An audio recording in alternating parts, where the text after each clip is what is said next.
Sa buhay, hindi natin kayang matakasan ang mga problema. Di mo alam kung kailan o paano dadating. Kaya naman, ang magagawa lang natin ay harapin ang mga ito.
Tuwing tayong mga tao ay kumakaharap ng matinding problema, merong posibilidad na sumuko tayo ng maaga.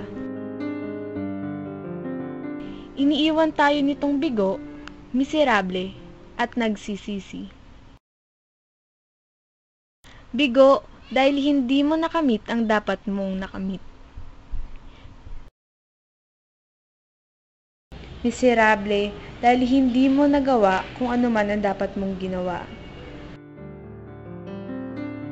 At nagsisisi dahil agad-agad kang sumuko. Ito ang mga dahilan kung bakit hinahanap-hanap natin ang isang lugar kung saan hindi tayo inaabot ng ating mga problema at kamalian sa mundo.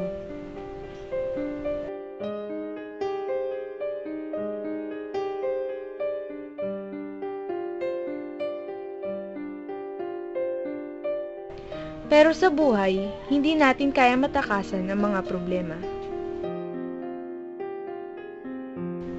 Di mo alam kung kailan o paano dadating. Kaya naman, ang magagawa lang natin ay harapin ang mga ito